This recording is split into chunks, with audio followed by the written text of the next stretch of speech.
Todos sabemos que Juan Pablo Duarte es un padre de la patria, y fue uno de los que nos liberó del yugo haitiano, junto a Francisco del Rosario Sánchez y Matías Ramón Mella, pero poco sabemos su verdadera historia. Quédate en este video y te diré todo sobre Juan Pablo Duarte y el proceso para liberarnos. Fue un masón, militar, político, empresario, poeta y diplomático dominicano, que tuvo una activa incidencia en la primera fase de la independencia dominicana, al frente de la facción de los duartistas, o filorios. Además fue el artífice del primer golpe de Estado de la República Dominicana, que lo convirtió en el primer inspector general, comandante en jefe, del Ejército Libertador de la República Dominicana, y también fue el primero en inaugurar la práctica decimonónica de la presidencia paralela en el territorio. Es junto a Francisco del Rosario Sánchez y Ramón Matías Mella, uno de los padres de la patria de la República Dominicana. Y de hoy presidió la lucha de varias organizaciones civiles político-militares clandestinas, como la Dramática, la Filantrópica y la Trinitaria, creadas para luchar contra el régimen haitiano y por la independencia de Santo Domingo. Los primeros años de Juan Pablo Duarte. Nació el 26 de enero de 1813, en la ciudad de Santo Domingo, durante el período conocido en la historiografía dominicana como la España Boba. En el seno de una familia de clase media alta, que se dedicaba al comercio de artículos de marina y ferretería, en la zona portuaria de la capital. Hijo legítimo de Juan José Duarte Rodríguez y Manuela Díez. Juan Pablo fue el cuarto de 11 hermanos, siendo los más conocidos. Vicente Celestino, comerciante de madera, y Rosa, se desempeñó como periodista y maestra. Ambos tuvieron una activa participación en la causa independentista de su hermano. En 1801, los padres de Juan emigraron desde Santo Domingo, cuando estaba ocupada por los franceses, a la ciudad de Mayagüez, en la Capitanía General de Puerto Rico, evadiendo la imposición del Estado francés, en el lado oriental de la isla hecha por el general Toussaint Louverture, gobernador general de la colonia de Saint-Domingue, actual Haití, una colonia francesa situada en el tercio occidental de la isla española. En ese momento, la República Francesa y Saint-Domingue estaban pasando por exhaustivos movimientos sociales, a saber, las revoluciones francesa y haitiana. La isla de Puerto Rico, que era parte del Imperio Español, y al estar Mayagüez tan cerca de la isla española, al otro lado del Canal de la Mona, se había convertido en refugio para los que, como los Duarte, no aceptaban el gobierno francés. La mayoría de los historiadores suponen que el primer hijo de los Duarte, Vicente, nació allí, en Mayagüez. La familia regresó a la Capitanía General de Santo Domingo en 1809, después de la Guerra de la Reconquista liderada por el criollo Juan Sánchez Ramírez, restableciendo la soberanía española en Santo Domingo. Su familia era poseedora de amplias riquezas provenientes de los negocios de comercio marítimo que realizaba su padre. En 1819, Duarte se inscribió en la escuela de Manuel Aybar, donde aprendió lectura, escritura y gramática. El 1 de diciembre de 1821, Duarte tenía apenas 8 años, cuando el escritor y político liberal José Núñez de Cáceres declaró por breve tiempo la independencia de Santo Domingo de la monarquía española y cambió el nombre de la exprovincia española por el de Estado Independiente de Haití Español. José Núñez de Cáceres representaba a un selecto y privilegiado grupo de hombres burgueses, cansados de ser ignorados por la corona y preocupado también por el nuevo giro liberal de la Villa y Corte de Madrid. En el Reino de España, todo comenzó con el pronunciamiento de Riego, impulsado por los liberales, dando lugar al trienio liberal, 1820 a 1823. Sin embargo, los eventos de la emancipación en Santo Domingo fueron diferentes a los del resto del continente, ya que este fue de corta duración. Aunque el gobierno de Núñez de Cáceres pidió apoyo del nuevo gobierno republicano, del presidente de Colombia, Simón Bolívar, su petición no fue respondida. Este experimento culminó con la casi inmediata ocupación haitiana de la parte oriental de la isla española por el ejército del presidente haitiano Jean-Pierre Boyer, el 9 de febrero de 1822. Los haitianos abolieron la esclavitud de una vez por todas, ocupando Santo Domingo de manera oficial y unificándolo con Haití. Las pugnas entre Boyer y la élite de la antigua provincia provocaron la migración masiva de muchos sectores, entre ellos los colonos. Algunos sectores de la parte oriental aspiraban a mantener la parte oriental de la isla en manos de las potencias imperiales europeas, como manera de salvaguardarse del peligro que para ellos significaba la presencia haitiana. La ocupación provocó el debilitamiento de la élite provincial, y los sectores burgueses, que entraron en componenda con las autoridades haitianas, se constituyeron en la nueva clase dominante. Por otro lado, el 6 de enero de 1823, Boyer decretó el reclutamiento en el ejército haitiano de todos los jóvenes entre 16 y 25 años. Dicha medida hizo que la Universidad Santo Tomás de Aquino perdiera sus estudiantes y por ende tuviera que cerrar sus puertas. El 14 de noviembre de 1824, Boyer estableció el francés como idioma oficial, único y obligatorio en los actos de los tribunales, del Estado civil y de los notarios públicos en toda la isla. Juan Pablo Duarte y Díez fue discípulo del doctor Juan Vicente Moscoso Carvajal, con quien realizó estudios superiores de latín, filosofía y derecho, debido al cierre de la universidad por parte de las autoridades haitianas. Después del exilio de Juan Vicente Moscoso a la isla de Cuba, España, su rol fue continuado por el sacerdote, procedente de Lima, Perú, Gaspar Hernández.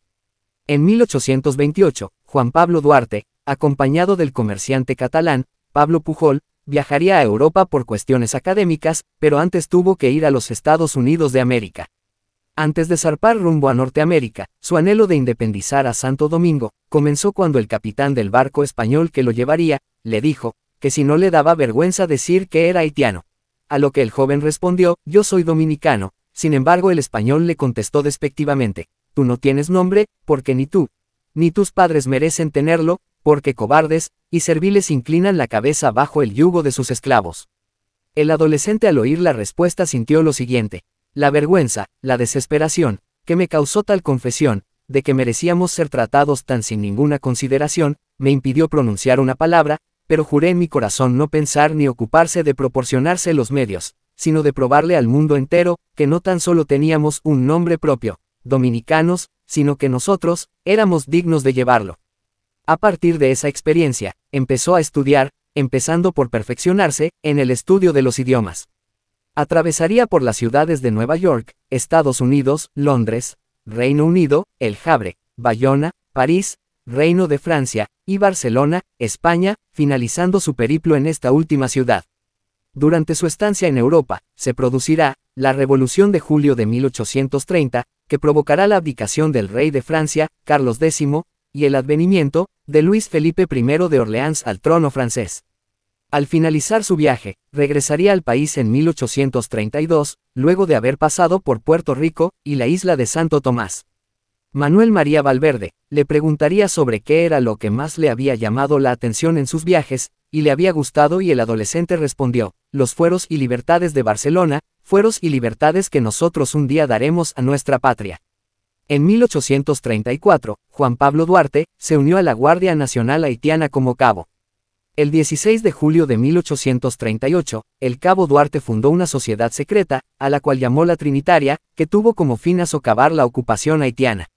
Algunos de sus primeros miembros incluyeron Juan Isidro Pérez de la Paz, Pedro Alejandro Pina García, Jacinto de la Concha, Félix María Ruiz, José María Serra, Benito González Jiménez, Felipe Benicio Alfau y Bustamante, y Juan Nepomuceno Ravelo. Más adelante se unirían Francisco del Rosario Sánchez y Ramón Matías Mella Castillo, adquiriendo un rol protagónico junto a Duarte. Los trinitarios hacían su trabajo político, a partir de una estructura celular clandestina, que funcionaba similar a una logia masónica. Los iniciados hacían el juramento de luchar por la independencia de Santo Domingo, bajo el lema: Dios, Patria y Libertad. En 1840, para sus actividades públicas, constituyeron otra sociedad, llamada la Filantrópica, que llevaba por lema Paz, Unión y Amistad, y tenía una presencia más pública, tratando de difundir las ideas veladas de liberación a través de escenarios teatrales. Entre las obras que se llegaron a representar, están Roma Libre, del dramaturgo italiano Vittorio Alfieri, La viuda de Padilla, de Francisco Martínez de la Rosa, Un día del año 23 en Cádiz, de Eugenio de Ochoa, entre otras. Luego de varios intentos fallidos, los trinitarios no se sentían conformes y fundaron la Dramática. En esta tercera sociedad, todos los trinitarios se dedicaron a la actuación. En 1842, Duarte fue ascendido por la Guardia Nacional al rango de capitán. En ese entonces el régimen impuesto por Boyer había pasado de ser un gobierno liberal y progresista a convertirse en uno absolutista, en medio de graves problemas económicos y fuerte resistencia interna en la parte occidental de la isla. En la República Haitiana, grupos opositores a Boyer tramarían una revolución contra el gobierno. En enero de 1843, el capitán Duarte envió a Ramón Matías Mella a la parte occidental de la isla española, a entenderse con los revolucionarios haitianos, sobre el modo que actuará la parte española, cuando se produjera la insurrección. El 26 de enero, Ramón Mella, llegaría a la ciudad de los Cayos de San Luis, y al día siguiente ocurriría la revuelta contra Boyer, llamada la Reforma, que terminó por derrocar la dictadura de Boyer en febrero, colocándose en su lugar al general Charles Rivière Erard en la presidencia de la República de Haití. El 24 de marzo, en Santo Domingo, se conoció el derrocamiento de Boyer, y los duartistas se sumaron al movimiento reformista haitiano. En la ciudad se originó un enfrentamiento entre los partidarios de los vencedores, encabezados por el general de brigada haitiano, Henry Etienne Desgrot, y las tropas de los boyeristas, fieles al régimen caído. Duarte encabezó a los reformistas dominicanos en Santo Domingo, convirtiéndose en el principal líder político de la época, y contrarrestando los vítores de independencia con vítores de reforma, porque los grupos independentistas tenían previsto proclamar la independencia en dicho mes, pero se anticipó la reforma.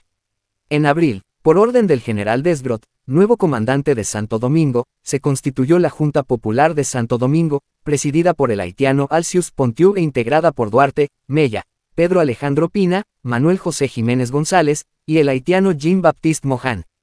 La Junta Popular emitió una orden para que Duarte fuera a los pueblos del este, a promover e instalar juntas populares, en las comunidades que la necesidad lo exigiera. En mayo fue a Santa Cruz del Ceibo, a establecer las juntas populares, y allí reclutaría para la causa de la independencia a Ramón Santana Familias, a quien nombraría coronel de las tropas de dicho pueblo. Sin embargo, Ramón Santana expresó su preferencia de que su hermano Pedro Santana Familias asumiera el liderazgo. Al regresar a Santo Domingo, fue nombrado coronel del Batallón de Nacionales. El 8 de junio, fue entregada una petición a la Junta, y entre los remitentes firmantes estaban Félix Ruiz, Nepomuceno Ravelo, y Manuel Valverde. La solicitud declaraba que Santo Domingo no era una nación conquistada, se exigía que los documentos públicos sean escritos en español, la oficialización de la religión católica, la instauración de las tradiciones hispana, y el cese de la represión por parte de las autoridades haitianas. Su tío, José Díez Jiménez, convenció al antiguo boyerista, el coronel José Joaquín Puello Castro, para que favoreciera la causa independentista, y con él se facilitó el respaldo de los oficiales y soldados que integraban los regimientos 31 y 32, apostados en Santo Domingo, y de los negros de los alrededores de la ciudad, sobre los que ejercía influencia. Primer exilio. El 15 de junio, el gobierno provisional haitiano convocaría elecciones municipales, para elegir los diputados, que conformarían la Asamblea Constituyente haitiana. En la parte española vencieron los independentistas dominicanos, alzándose con el control de ayuntamientos, en las ciudades de Santo Domingo, del Ceibo, Santiago de los Caballeros, San Francisco de Macorís y las villas del Cotuí, Baní y San Dionisio de Higüey. En medio del entusiasmo, se dedicaron a deponer a los comandantes militares haitianos, en los pueblos del interior, en tanto que muchos hablaban abiertamente, de que el próximo paso sería la separación de Haití. No obstante, las actividades separatistas fueron delatadas a las autoridades de la ciudad de Puerto Príncipe, por dominicanos pro-haitianos, y el nuevo presidente Charles Rivière Erard encabezó la ocupación militar de los departamentos del Cibao y Osama, con el objetivo de desarticular el movimiento separatista. El 12 de julio, llegó Charles Erard a Santo Domingo, y detuvo el movimiento revolucionario, al tomar presos a los líderes más visibles, y enviarlos a prisión en Puerto Príncipe, entre ellos Mella, y los hermanos Santana. Estos llegarían a escaparse, antes de llegar a la capital haitiana. 19 días estaría Duarte oculto del régimen. Para escapar de la persecución, Duarte, junto con Juan Isidro Pérez y Pedro Pina, abandonaron la isla de manera clandestina, por su conducta insurgente el 2 de agosto. Pasaron por Vieques y Santo Tomás antes de llegar a la ciudad de La Guaira, en Venezuela. En septiembre, Duarte se reunió con el presidente venezolano, Carlos Soublette, para solicitar ayuda, pero las promesas de apoyo de Soublette resultaron vanas. El 15 de noviembre, Vicente y Francisco Sánchez le enviaron una carta diciéndole, entre otras cosas, que llevara armas, que desembarcara en el puerto de Guayacanes en diciembre y que tuviera cuidado con Mella, a quien calificaban de ambicioso e imprudente. Durante aquel mes en el exilio moriría su padre. En diciembre, se trasladó a la colonia de Curazao y Dependencias, donde se reuniría nuevamente con Pina e Isidro Pérez. Mientras estuvo allí, fue atacado por una fiebre cerebral. En su ausencia, primero Mella y luego Sánchez, se aliarían con el jurista Tomás Bobadilla y Briones, antiguo boyeristas, y un poderoso representante de los intereses de la mayoría burguesa, que apoyaba la separación. A finales de febrero de 1844, los rebeldes dominicanos proclamaron la emancipación del país de Haití, proclamando el Estado revolucionario llamado República Dominicana. Esta es la primera parte de la historia de Juan Pablo Duarte. Suscríbete al canal para subir la segunda parte.